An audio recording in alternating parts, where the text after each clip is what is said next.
வணக்கம். நீங்கள் இணைந்து கொண்டிருப்பது இன்றைய மதிய நேர பிரதான செய்திகளுடன் இணைந்து கொள்ளும் நான் இராசரத்தினம் அவர்சன்.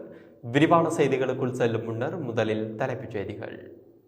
13 பற்றி கதைக்கும் தருணம் இதுவல்ல, அனுர் அரசிடம் சஜித் அணி வேண்டுகோள். சர்வதேச நாணய நிதியத்தின் 3வது மீளாய்வு தொடர்பில் இன்று வெளியாகும் உத்தியோகபூர்வ அறிக்கை. உலகில் எங்காவது எமக்குரிய சொத்துக்கள் இருந்தால் சட்டத்தை நடைமுறைப்படுத்தவும் அனுர் அரசிற்கு நாமல் உத்தரவு. மஹிந்தவின் அதிரடி நடவடிக்கை, நாடாளுமன்றத்திலிருந்து வெளியேறும் மூவர். குறுகிய காலத்தில் நாட்டை சரியான திசையில் நகர்த்துவோம், நலின் கேவகே சுட்டிக்காட்டு. நாடளாவிய ரீதியில் ஆரம்பித்த விசேட சுற்றிவளைப்பு. மன்னார் பொது வைத்தியசாலையின் பணிப்பாளருக்கு உயிர் அச்சுறுத்தல், சுகாதார அமைச்சிற்கு கடிதம். நாடு முழுவதும் லாப் எரிவாயுவுக்கு தட்டுப்பாடு, நெருக்கடியில் மக்கள். தலை துண்டிக்கப்பட்ட நிலையில் இளைஞன் சடலமாக மீட்பு. எமது பார்வையாளர்களில் 80% எமது சேனலை இன்னும் சப்ஸ்கிரைப் செய்யாமலே பார்வையிட்டு வருகிறீர்கள். எனவே எம்மை ஊக்குவிக்கும் வகையிலும் தொடர்ந்தும் எமது செய்திகளை அறிந்து கொள்ளவும் எமது சேனலை சப்ஸ்கிரைப் செய்து அருகிலுள்ள பெல் பட்டனை கிளிக் செய்து தொடர்ந்தும் எம்மோடு இணைந்திருங்கள். இனி தொடர்பென விரிவான செய்திகள். 13வது திருத்தச் சட்டம் பற்றி கதைப்பதற்கான தருணம் இதுவல்ல எனவும் புதிய அரசமைப்பை இயற்றுவதற்குரிய பணிகளை தேசிய மக்கள் சக்தி முன்னெடுக்க வேண்டும் எனவும் ஐக்கிய மக்கள் சக்தியின் களுத்துறை மாவட்ட நாடாளுமன்ற உறுப்பினர் சட்டத்தரணி அஜித் பி பெரேரா தெரிவித்துள்ளார்.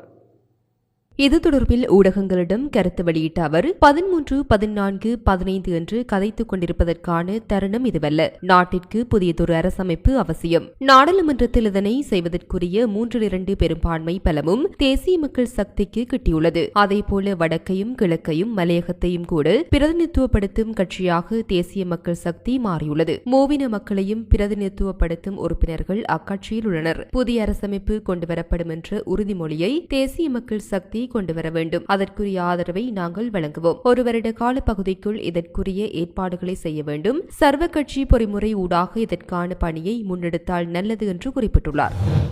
சர்வதேச நாணய நிதியத்தின் 3வது மீளாய்வு தொடர்பில் அந்த நிதியத்தின் பிரதிநிதிகள் இன்றைய தினம் உத்தியோகபூர்வ அறிக்கை ஒன்றை வெளியிட உள்ளனர். 3வது மீளாய்வை நிறைவு செய்வதற்காக பொருளாதார கொள்கைகள் குறித்து பணியாளர் அளவில் உடன்பாட்டுக்கு வந்தமை தொடர்பில் இதன்போது அறிவிக்கப்படவுள்ளது. சர்வதேச நாணய நிதியத்திற்கும் இலங்கை அரசாங்கத்திற்கும் இடையிலான 3வது மீளாய்வு தொடர்பான கலந்துரையாடல் கடந்த தினம் ஜனாதிபதி அலுவலகத்தில் இடம்பெற்றது. இதில் சர்வதேச நாணய நிதியத்தின் சார்பில் சிரேஷ்ட தூதுக்குழு பிரதானி பீட்டர் ப்ரூவர் உள்ளிட்ட பிரதிநிதிகள் கலந்து கொண்டிருந்ததுடன் இலங்கை அரசாங்கம் சார்பில் பொருளாதார அபிவிருத்தி பிரதி அமைச்சர் அனில் ஜெயந்த் பெர்னாண்டோ உள்ளிட்ட குழு கலந்து கொண்டனர். சர்வதேச நாணய நிதியத்திற்கும் இலங்கை அரசாங்கத்திற்கும் இடையில் இடம்பெற்ற 3வது மீளாய்வு தொடர்பான கலந்துரையாடல் வெற்றிகரமாக நிறைவடைந்ததாக குறிப்பிடப்பட்டிருந்தமையும் குறிப்பிடத்தக்கது. உலகில் எங்காவது தங்களுக்கு சொந்தமான சொத்து இருந்தால் சட்டத்தை நடைமுறைப்படுத்துமாறு நாடாளுமன்ற உறுப்பினர் நாமல் ராஜபக்ஷ அரசாங்கத்தை கேட்டுக் கொண்டுள்ளார். மெஹிந்தலை பிரதேசத்தில் இடம்பெற்ற நிகழ்ச்சியொன்றில் கலந்து கொண்ட பின்னர் ஊடகங்களுக்கு கருத்து தெரிவிக்கையிலேயே அவர் மேற்கண்டவாறு தெரிவித்துள்ளார். தொடர்ந்து கருத்து தெரிவிக்கையில் மக்கள் விடுதலை முன்னணியின் அரசியலை போன்று குறிப்பிட்ட ஒருவரை நோக்கி நேரடியாக விரல் நீட்ட முடியாது. எந்தவொரு நபரின் மோசடி அல்லது ஊழல் குற்றச்சாட்டுகள் இருந்தால் அது நீதிமன்றத்தின் முன் உறுதிப்படுத்தப்பட வேண்டும். அப்படியொரு தீர்மானம் இருந்தால் கட்சி என்ற ரீதியில் அது பற்றி முடிவெடுக்கலாம். மக்களும் ஏற்றுக்கொள்வார்கள். இன்றைய அரசியல் களத்தில் எல்லோரையும் திருடர்கள் என்று கூறுவது கோஷமாக மாறிவிட்டது. ஆனால் அதன் விளைவாக எதையும் செய்யாத அரசியல் கட்சி ஆட்சிக்கு வந்துள்ளது. மற்ற கட்சிகளை திருடர் என்று தொடர்ந்து குற்றம் சாட்டி வருகின்றனர். உகண்டாவில் உள்ள பணத்தை பற்றி, செல்ஷில் உள்ள பணத்தை பற்றி பேசுகிறார்கள். உலகில் உள்ள எல்லா நாடுகளுக்கும் செல்ல முடியாது. அப்படி செல்வதற்கும் மக்களின் வரிப்பணம் செலவழிக்கப்படுகின்றது. ஒரு அரசியல்வாதி, வர்த்தகர் அல்லது நாட்டின் குடிமகன் முறைகேடாக பணம் சம்பாதித்திருந்தால் அந்த பணத்தை இலங்கைக்கு கொண்டு வருவதற்கு அதிகபட்ச ஆதரவை வழங்குவோம். புதிய அமைச்சர்களும் அரசாங்கமும் பொய்யான அறிக்கைகளை வெளியிடாமல் மக்களுக்கு சேவையாற்ற வேண்டும். இவர்கள் கூறியது போல் உலகில் எங்காவது நமக்கு சொந்தமான சொத்து இருந்தால் அதற்கான சட்டத்தை நடைமுறைப்படுத்துங்கள். திருடர்கள் பிடிபட வேண்டும். மற்றவரை திருடன் என்று பொய்யாக குற்றம் சாட்டுபவர்களுக்கு எதிராக நடவடிக்கை எடுக்க நாட்டில் சட்டம் பெற வேண்டும் என்று குறிப்பிட்டுள்ளார். தென்னிலங்கை அரசியலில் புதிய மாற்றம் ஒன்றை ஏற்படுத்தும் முயற்சியில் முன்னாள் ஜனாதிபதி மஹிந்த ராஜபக்ஷ ஈடுபட்டுள்ளதாக தகவல் வெளியாகியுள்ளது. இந்த நிலையில் நாடாளுமன்றத்திற்குள் புதிய கூட்டணியொன்றை உருவாக்கும் முயற்சிகள் தற்போது மேற்கொள்ளப்பட்டு வருகின்றது. அதற்கமைய ஸ்ரீலங்கா பொதுஜன பெரமுனவை பிரதிநிதித்துவப்படுத்தி பின்னர் பிரிந்து சென்ற குழுவினரை மீண்டும் இணைப்பதற்கான கலந்துரையாடல்கள் ஆரம்பிக்கப்பட்டுள்ளதாக தெரிவிக்கப்படுகிறது. அதற்கமைய ஸ்ரீலங்கா பொதுஜன பெரமுனவிலிருந்து தற்போது நாடாளுமன்றத்திற்கு தெரிவாகியுள்ள 3 உறுப்பினர்களும் அக்கட்சியிலிருந்து விலகி ஏனைய கட்சிகளிலிருந்து நாடாளுமன்றத்திற்கு தெரிவான உறுப்பினர்களும் ஒரே குழுவாக செயற்படுவது தொடர்பில் கலந்துரையாடி மேலும் எதிர்க்கட்சியை பிரதிநிதித்துவப்படுத்தும் உறுப்பினர்களையும் இந்த குழுவில் சேர்ப்பது குறித்து கட்சி கவனம் செலுத்தி வருவதாக மேலும் தெரிவிக்கப்பட்டுள்ளது. இதேவேளை ஸ்ரீலங்கா சுதந்திர கட்சியை பிரதிநிதித்துவப்படுத்தும் உறுப்பினராக நாடாளுமன்றத்தில் செயற்படவுள்ளதாக பதுளை மாவட்ட நாடாளுமன்ற உறுப்பினர் சமார சம்பத் தசநாயக்க தெரிவித்துள்ளார். இதன்போது ஊடகங்களுக்கு கருத்து தெரிவித்த உறுப்பினர்கள் அரசாங்கத்திற்கு ஆதரவு அளிப்பதற்கு போதிய அளவு உறுப்பினர்கள் இருப்பதால் அரசாங்கத்திற்கு ஆதரவு அளிக்க எதிர்பார்க்கவில்லை என்று குறிப்பிட்டுள்ளனர்.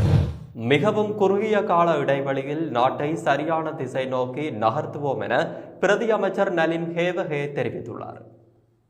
ஊடகங்களிடம் கருத்து வெளியிட்ட போது அவர் இவ்வாறு தெரிவித்துள்ளார். முதல் தடவையாக நாட்டு மக்கள் தேசிய மக்கள் சக்தி குறித்து நம்பிக்கையை வெளிப்படுத்தியுள்ளனர் என்று அவர் குறிப்பிட்டுள்ளார். மக்களின் அபிலாஷைகளை நிறைவேற்றக்கூடிய பாரிய ஆற்றல் தேசிய மக்கள் சக்தியிடம் உள்ளது என்று அவர் சுட்டிக்காட்டியுள்ளார். மிகவும் குறுகிய காலத்தில் மக்கள் எதிர்பார்க்கும் திசையில் நாட்டை நகர்த்த முடியும் என்று அவர் குறிப்பிட்டுள்ளார். இலங்கை சதோச நிறுவனம் அரிசியை விற்பனை செய்வதற்கு கட்டுப்பாடுகளை விதித்துள்ளது.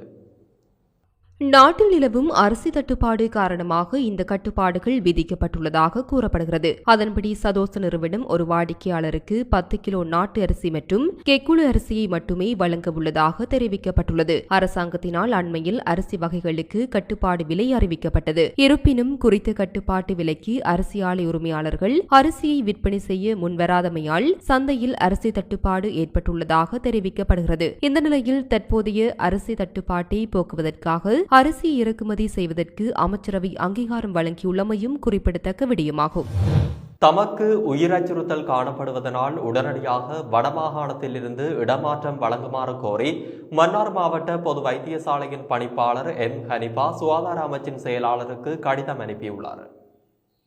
அண்மையில் மன்னார் மாவட்ட பொது வைத்தியசாலையில் பிரசவத்திற்காக அனுமதிக்கப்பட்டு ராஜஸ்ரீ என்ற தாயும் அவரது சிசுவும் உயிரிழந்த சம்பவத்திற்கு நீதி கோரி அங்கு ஆர்ப்பாட்டம் ஒன்று முன்னெடுக்கப்பட்டது. இந்த நிலையில் மகப்பேற்று விடுதிக்குள் நுழைந்த குழு ஒன்று வைத்தியசாலையின் சொத்துக்களை சேதப்படுத்தியதாக மன்னார் மாவட்ட பொது வைத்தியசாலையின் பணிப்பாளர் தமது கடிதத்தில் சுட்டிக்காட்டியுள்ளார். இதனையடுத்து தம் நிலைமை குறித்து விவாதிக்கவும் வருகை தந்த கூட்டத்தை கட்டுப்படுத்தவும் காவல்துறையினரின் உதவியை நாடியதாக அவர் தெரிவித்துள்ளார். எனினும் குறித்த குழுவினர் தம்மை தனிப்பட்ட முறையில் இலக்கு வைத்து தாக்குதல் நடத்த முற்பட்டதாகவும் அவர் குறிப்பிட்டுள்ளார். அதே நேரம் கடந்த 20ஆம் தேதி சிலர் வைத்தியசாலையின் அவசர சிகிச்சை பிரிவு மற்றும் வெளிநோயாளர் பிரிவுக்குள் நுழைந்து அச்சுறுத்தும் நடவடிக்கையில் ஈடுபட்டதாக மன்னார் மாவட்ட பொது வைத்தியசாலையின் பணிப்பாளர் எம் ஹனிபா சுகாதார அமைச்சுக்கு அனுப்பியுள்ள கடிதத்தில் தெரிவிக்கப்பட்டுள்ளது. அத்துடன் தமக்கு எதிராக சமூக வலைதளங்களில் பிரச்சாரங்கள் இடம்பெறுவதாகவும் சிலர் உயிர் அச்சுறுத்தல் விடுப்பதாகவும் அவர் சுட்டிக்காட்டியுள்ளார். எனவே தமக்கு வடமாகாணத்தில் பாதுகாப்பற்ற பணிச்சூழல் நிலவுவதனால்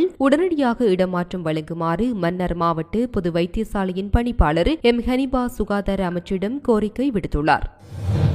நாடளாவிய ரீதியில் விசேட சுற்றி வளைப்புகள் மற்றும் விசாரணை நடவடிக்கைகள் ஆரம்பிக்கப்பட்டுள்ளதாக நுகர்வோர் விவகார அதிகார சபை தெரிவித்துள்ளது.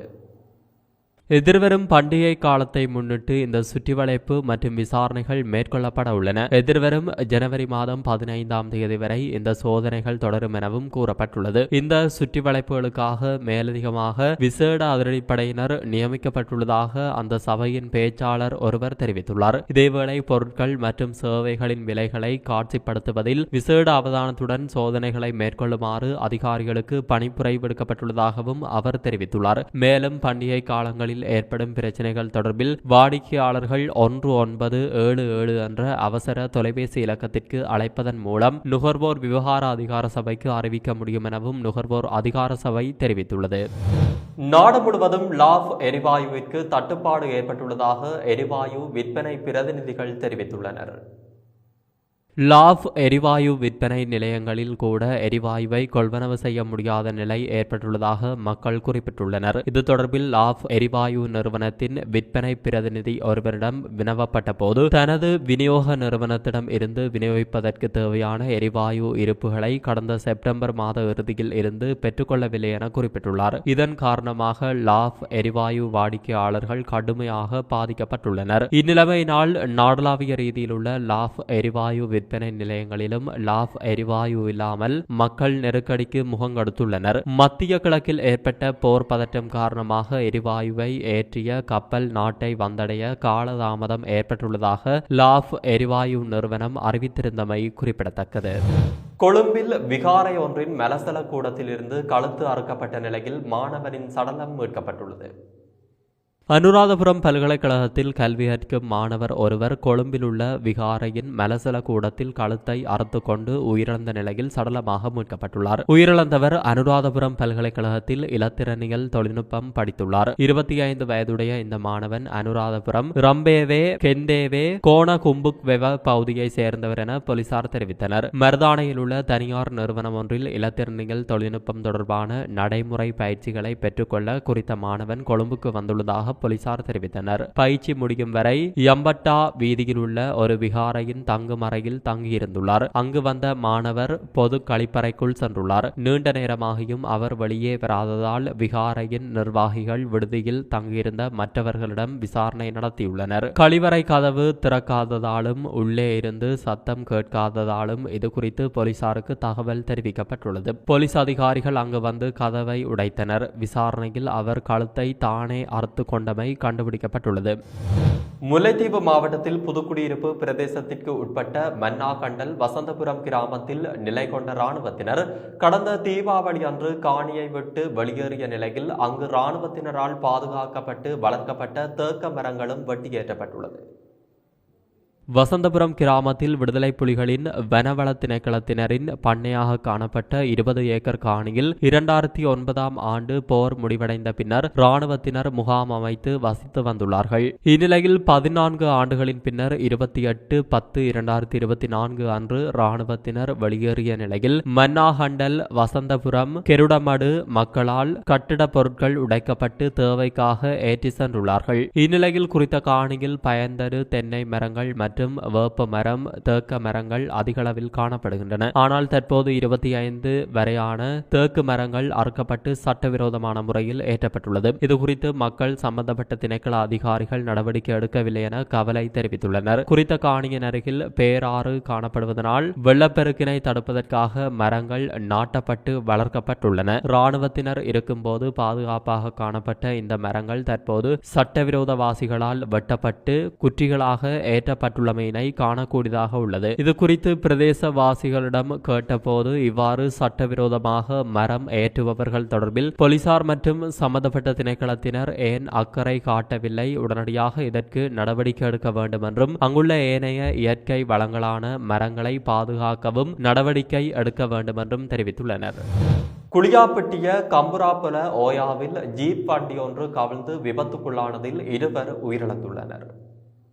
குறித்த இருவரும் ஒரே குடும்பத்தை சேர்ந்தவர்கள் என காவல்துறை தெரிவித்துள்ளது. 27 மற்றும் 25 வயதுடைய 2 இளைஞர்களே விபத்தில் உயிரிழந்துள்ளதாக காவல்துறை ஊடக பேச்சாளர் பிரதி காவல்துறை மாதிபர் நிகால் தல்துவ தெரிவித்துள்ளார்.